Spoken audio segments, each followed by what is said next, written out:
여러분, 매일 스마트폰 충전하시고 또 거리에 굴러다니는 수많은 전기차 모시면서 혹시 이런 생각 해보신 적 있나요? 그래도 배터리 기술력만큼은 우리 한국이 압도적인 세계 최고지. 저 역시 일상에서 늘 그렇게 굳게 믿어왔거든요. 네, 한국인이라면 누구나 자랑스럽게 생각하는 이른바 K배터리의 위상이죠. 그렇죠. 그런데 최근에 기아 PV5 같은, 그러니까 완전히 우리의 앞마당이라고 할 수 있는 국산 전기차 모델에조차 중국산 배터리가 탑재되었다는 사실을 접했습니다. 이게 단순히 중국산도 좀 쓰네 하고 가볍게 넘길 일이 아니더라고요. 진짜 솔직히 말씀드리면요. 우리 배터리 3사 그동안 기술력만 믿고 자만하다가 우리 앞마당 다 뺏기게 생겼습니다. 이게 지금 우리가 마주한 아주 냉혹한 현실이에요. 와, 앞마당을 다 뺏기게 생겼다. 너무 뼈아픈 일침인데요. 사실 저도 자료를 보면서 충격을 좀 받았습니다. 우리가 흔히 K배터리 기술력만 믿고 안심하는 사이에 전 세계 자동차 메이커들이 줄지어 중국의 CATL을 선택하고 있었거든요. 맞습니다. 우리 배터리 산업에 가장 현실적이고 무서운 청구서가 날아온 셈이죠. 그동안 우리는 좀 막연하게 중국 배터리? 그거 뭐 저가형이나 내수용 아니야? 이렇게 취급해온 경향이 있거든요. 네, 저도 약간 그렇게 생각했었어요. 그래서 이번 집중 탐구에서는 이 현상의 진짜 이유를 밑바닥부터 파헤쳐 보려고 합니다. 제가 방대한 자료를 한데 모았잖아요. 자료 준비 정말 많이 하셨더라고요. 네, 글로벌 시장 조사 업체인 S&E 리서치 최신 통계부터 주요 증권사 배터리 산업 분석 보고서, 학술 논문, 그리고 최근 미 국방부 제재 관련 기사도 찾아봤고요. 테슬라의 구조와 배터리 분석 블로그랑 삼성 SDI 최신 발표 자료까지 싹 다 해체하고 재조립해봤습니다. 아주 좋습니다. 이번 탐구의 핵심 미션은 명확합니다. CATL이라는 기업이 그저 중국 정부가 막대한 보조금으로 키워준 온실 속 화초일 것이다. 이런 우리의 오랜 오해를 완전히 걷어내는 겁니다.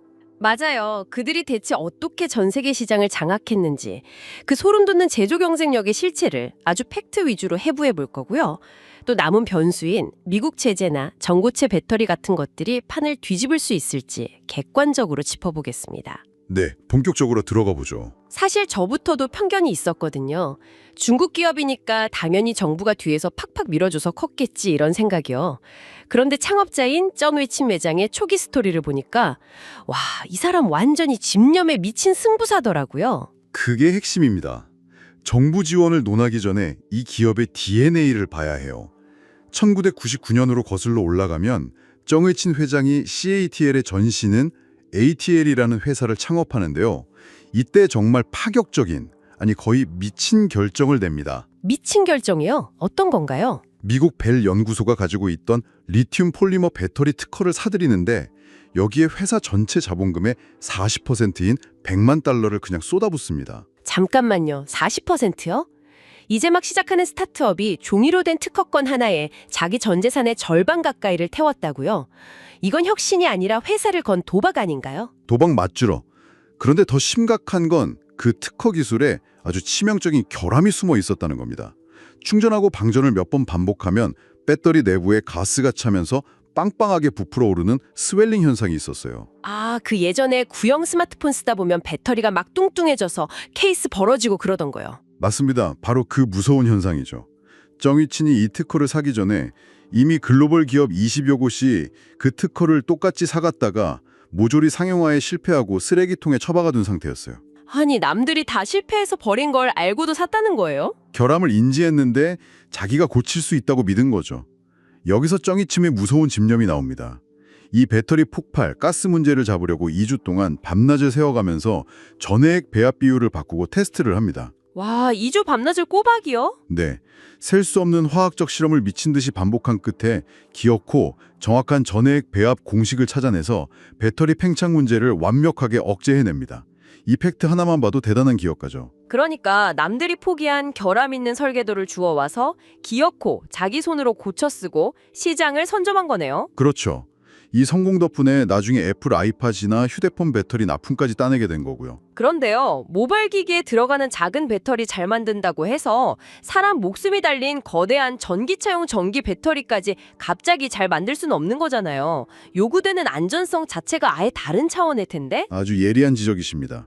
스마트폰은 1, 2년 쓰다 바꾸면 그만이지만 전기차는 최소 10년은 가혹한 환경을 버텨야 하잖아요. 그래서 정의친 회장이 2011년에 자동차 배터리 사업부만 딱 떼어내서 지금의 CATL을 세운 겁니다. 아, 그때 스핀오프를 한 거군요. 네. 그리고 여기서 CATL의 운명을 완전히 바꿔놓는 파트너를 만나죠. 바로 독일의 BMW입니다. 와, BMW요?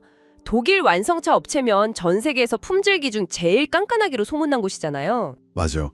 당시 BMW가 중국 현지에서 배터리 조달 파트너를 찾다가 CATL을 골랐는데 그냥 요구사항 몇 줄 던져준 게 아닙니다. 무려 800페이지 분량의 독일어 기술 표준 문서를 줬어요. 800페이지요? 게다가 독일어면 당시 중국 신생 회사가 그걸 다 이해하고 제품에 구현했다는 게 믿기지가 않는데요. 그러니까요. 근데 CATL은 100여 명의 핵심 연구진을 오직이 문서 하나 번역하고 분석하는 데 매달렸어요. 그 극한의 스펙을 달성하려고 소재부터 공정까지 싹 다 갈아엎었습니다. 와, 거의 뭐 BMW라는 세계 최고 선생님한테 엄청나게 혹독한 과외를 받은 거네요. 정확합니다. 하청업체로 들어갔다가 글로벌 최고 수준의 자동차 품질 관리 능력과 제조 표준을 통째로 흡수해버린 거죠. 그렇게 기술적 근육을 키운 CATL이 이제 본격적으로 시장을 위협하는데 여기서 배터리 종류 이야기를 안 할 수가 없네요.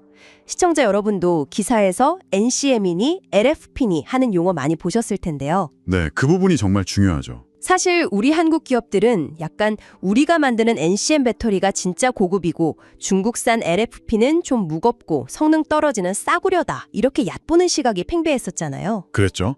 원리를 보면 그럴만도 한 게 NCM 배터리는 니켈이 많이 들어가서 에너지를 꽉꽉 채울 수 있어요. 한 번 충전으로 멀리 가는 고급 전기차에 딱이죠. 비유하자면 빠르고 가벼운 스포츠카입니다. 반면에 LFP는 철을 쓰니까 네, 에너지를 많이 못 담아요. 대신 구조가 안정적이라 불날 위험이 적고 코발트 같은 비싼 광물을 안 쓰니까 엄청 싸죠. 튼튼하지만 느리고 무거운 트럭 같은 느낌입니다. 결국 전기차는 한 번 충전해서 얼마나 멀리 가느냐가 생명인데 LFP는 에너지 밀도가 낮으니까 한계가 명확하다고 본 거네요. 근데 CATL은 대체 어떻게 이 싸구려 배터리를 전 세계가 쓰게 만든 건가요? 뭐 철을 니켈로 바꾼 것도 아닐 테고요. 바로 거기가 CATL이 보여준 무서운 혁신입니다. 그들은 화학물질을 바꾼 게 아니라 배터리를 자동차에 포장해서 넣는 방식을 아예 뜯어 고쳤어요. 이게 바로 CTP, 즉 셀-투-팩 기술입니다. 포장 방식을요? 기존에는 어떻게 포장을 했는데요? 원래는 셀이라는 아주 작은 배터리 단위들을 묶어서 계란판처럼 보호하는 모듈을 만듭니다. 그리고 그 모듈들을 커다란 팩에 담아서 차 바닥에 까는 셀, 모듈, 팩 3단계 구조였어요. 아, 팩 안에 모듈 안에 셀이 있는 거군요. 네, 모듈이 외부 충격이나 열에서 셀을 보호하니까 필수적이라고 믿었죠.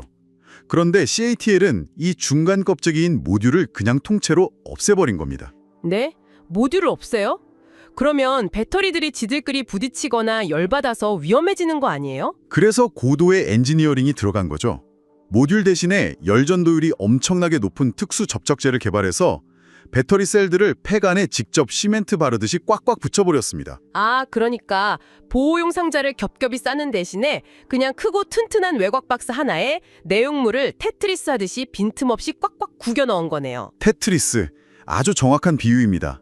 이 테트리스 혁신 덕분에 모듈이 차지하던 빈 공간에 LFP 배터리 셀을 훨씬 더 많이 쑤셔 넣을 수 있게 된 거예요.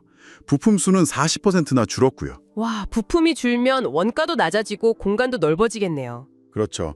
무겁고 주행거리 짧다고 무시받던 LFP 배터리가 이 포장 기술 하나로 비싼 NCM 배터리 에너지 밀도의 85% 수준까지 따라잡았습니다. 가격은 30%나 더 싼데 말이죠. 진짜 소름 돋네요. 우리 한국 기업들이 연구실에서 그 양극재 니켈 비중 1, 2% 올려보겠다고 피말리는 사투를 벌이고 있을 때 중국은 그냥 물리적으로 포장박스 구조를 바꿔서 가성비로 판을 뒤집어 버린 거잖아요. 일종의 콜럼버스의 달결이죠. 결국 비용은 30% 싸면서 주행거리는 충분히 나오는 이 충분히 좋은 기술, 굿 이너프 테크놀로지를 테슬라 같은 완성차 업체들이 외면할 이유가 없어진 겁니다. 자, 그럼 이런 제조 경쟁력이 실제 시장에서 어떤 네모칸 숫자로 나타나고 있는지 확인을 해봐야 할 텐데요. 제가 데이터 보니까 와, K배터리가 기술력 타령만 하기엔 격차가 너무 처참하게 벌어졌더라고요. 재무지표를 보면 상황이 정말 심각합니다. 지난해 기준 한국 배터리 3사 평균 매출이 약 16조 원이었거든요. 근데 CATL 단일 기업 매출이 우리 돈으로 약 69조 원입니다. 매출의 4배 넘게 차이 나는 것도 충격인데 영업이익률 보면 진짜 말문이 막힙니다. 한국 3사는 평균적으로 영업 손실을 냈는데 CATL은 무려 9조 원이 넘는 흑자를 냈더라고요. 아니 어떻게 9조 원을 남길 수가 있죠? 9조 원 흑자의 비밀은 바로 수직 계열화, 즉 공급망의 완전한 장악에 있습니다. 공급망 장악이요? 네, CATL은 셀만 조립하는 회사가 아니에요. 리튬, 코발트 같은 광물을 직접 광산에서 채굴하거나 투자해서 가져오고 그걸로 양극재, 음극재 다 만들고 마지막에 수명 다한 폐배터리에서 광물 다시 추출하는 재활용까지 밸류체인 전체를 자기들 손아귀에 쥐고 있어요. 아, 처음부터 끝까지 다 알아서 하니까 중간에 남한테 떼어주는 마진이 아예 없는 거군요. 절대적으로 의존하고 있잖아요. 구조적으로 이익을 크게 내기 힘든 겁니다. 그렇게 번 엄청난 돈으로 CATL이 또 무시무시한 짓을 하고 있잖아요. R&D 인력 규모 보고 제 눈을 의심했습니다. 연구 인력이 2만 명이 넘는다고요? 정확히는 2만 3천 명이 넘습니다. 한국 배터리 3사 R&D 인력을 다 합쳐도 CATL 한 곳이 안 돼요. 이 2만 명이 넘는 두뇌가 매년 매출의 5에서 7%를 투자받으면서 매일 차세대 기술만 연구한다고 생각해 보세요. 스케일이 진짜 숨이 턱 막히네요. 자, 근데 여기서 청취자분들도 아마 이런 의문이 드실 거예요. CATL 똑똑한 건 알겠는데 솔직히 2015년에 중국 정부가 화이트리스트니 뭐니 하면서 노골적으로 방어막 쳐주지 않았으면 저렇게 컸겠어? 하는 생각이요. 네, 그 지정학적 배경도 아주 중립적으로 짚고 넘어가야죠. 당시 중국 정부가 자국 배터리 쓴 차에만 보조금을 줬고 한국을 비롯한 외국 기업은 다 배제시킨 건 명백한 사실입니다. 우리 거 쓰면 보조금 안 주니까 무조건 중국산 써라. 강제한 거잖아요. 맞습니다. 그 온실 같은 만리장성 안에서 세계 최대 내수 시장을 독식하며 성장한 건 부인할 수 없는 팩트죠. 네. 자, 그럼 이제 시선을 좀 미래로 돌려보겠습니다. 지금까지 얘기만 들으면 K배터리 완전 끝난 거 아닌가 싶어 마음이 무거운데 이 판을 뒤흔들 반격의 변수들이 아직 남아있지 않습니까? 우선 미국이 강력하게 브레이크를 걸고 나섰어요. 네, 미 국방부가 최근 CATL을 중국 군사기업 블랙리스트에 올렸죠. 2020년 6월부터는 신규 계약이 전면 금지됩니다. 벽돌처럼 멍청한 부품인데 이게 무슨 스파이 짓을 하냐고 콧방귀를 끼던데 미국이 진짜 우려하는 속내가 뭔가요? 두 가지입니다. 첫째, 요즘 배터리는 멍청한 벽돌이 아니라 고도의 전자기기예요. 배터리 관리 시스템인 BMS가 차량 위치, 운전 습관, 전력망 데이터까지 다 수집하거든요. 만약 거기 백도어가 있으면 미국 전력망이 마비될 수도 있다고 보는 겁니다. 아, 그냥 건전지가 아니라 거의 굴러다니는 컴퓨터니까요? 두 번째는 중국 특유의 군민융합 정책에 대한 원초적인 불신이죠. 민간 기술이 언제든 군사용으로 전용될 수 있다고 보는 겁니다. 테슬라나 포드 같은 미국 완성차 업체들이 CATL 쓰려던 계획에 제동이 걸리면 우리 K배터리 입장에서는 최소한 북미 시장 방어할 시간은 좀 벌게 된 거네요. 5월에 있을 트럼프 시진핑 정상회담도 정말 예의주시해야겠습니다. 네, 외교적 반사이익이 분명히 존재하죠. 자, 그리고 두 번째 변수. 우리 스스로 준비하는 기술적 초격차입니다. 삼성 SDI가 최근 내놓은 전고체 배터리 로드맵 보니까 와, 이거 확실히 반격 카드가 되겠다 싶더라고요. 전고체 배터리는 말 그대로 꿈의 배터리죠. 2027년 양산 목표로 내놓은 건 아주 의미가 큽니다. 지금 액체 전해질은 스마트폰 배터리에서 봤듯이 불이 나기 쉽잖아요. 이걸 딱딱한 고체로 바꾸면 화재 위험이 아예 사라지는 데다가 에너지 밀도가 무려 900Wh/kg이라고 하던데요. 9분 만에 80% 충전된다고 하고요. 네, 불이 안 나니까 무거운 안전장치 다 빼고 그 자리에 에너지를 더 채울 수 있죠.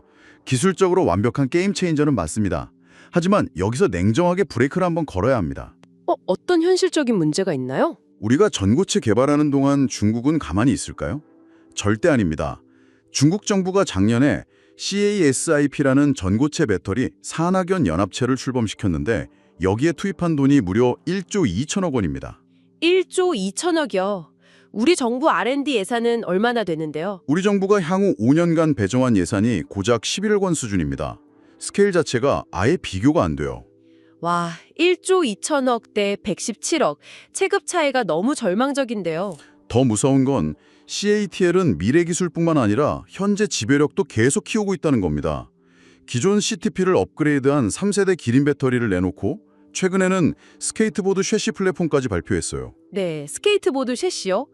배터리 회사가 왜 자동차 뼈대 이야기를 하는 거죠? 이게 핵심입니다. 이제 배터리 팩만 파는 게 아니라 자동차 바닥뼈대에 배터리, 모터, 서스펜션을 하나로 싹 통합해서 통째로 찍어내겠다는 겁니다. 아니 그러면 기존 완성차 업체들은 그냥 CATL한테 그 뼈대 사와서 그 위에 예쁜 디자인 껍데기만 씌우면 차 한 대가 뚝딱 완성되는 거죠. 이렇게 되면 전기차 원가의 60-70%를 CATL이 가져가게 되는 무서운 구조가 완성됩니다. 와, 진짜 오늘 엄청난 내용들을 파고들어 봤는데 얘기를 들을수록 우리가 처한 위기가 단순히 기술력 몇 퍼센트 차이가 아니라는 걸 뼈저리게 느끼네요. 미국의 제재나 우리의 전고체 배터리 혁신 같은 희망적인 변수가 분명히 있기는 하지만요. 네, 하지만 결론은 하나입니다. 그런 변수만 믿고 낙관해서는 안 됩니다. CATL이 단지 보조금 덕에 컸다는 핑계 이제 버려야 합니다. 그들이 보여준 끈질긴 집념, 거대한 밸류체인 구축, 원가를 낮추며 효율을 극대화한 압도적인 제조 경쟁력, 이거 자체는 우리가 이념을 떠나서 아주 뼈아프게 배우고 인정해야 합니다. 맞습니다. 적을 제대로 알아야 반격도 할 수 있는 법이니까요. 시청자 여러분, 오늘 딥다이브를 마무리하면서 여러분이 곰곰이 생각해 보실 만한 도발적인 질문 하나 던져드리고 싶습니다. 방금 들으신 CATL의 스케이트보드 쉐시 한번 떠올려 보세요. 만약 배터리 회사가 자동차의 뼈대와 심장을 통째로 만들어서 납품하는 시대가 온다면 미래의 진정한 자동차 제조사는 누굴까요? 껍데기를 예쁘게 디자인하는 기존 브랜드일까요? 아니면 쉐시 자체를 지배하는 배터리 회사일까요? 와, 내 차의 진짜 주인이 누구인지 산업 권력의 이동을 생각하게 만드는 아주 날카로운 화두네요. 내일 아침 출근길에 타시는 자동차, 그리고 지금 손에 쥐고 계신 스마트폰 속 배터리가 오늘 이후로는 전혀 다른 의미로 다가오실 겁니다. 여러분의 생각은 어떠신가요? 오늘 딥다이브는 여기서 마칩니다. 함께 깊이 탐구해 주셔서 감사합니다.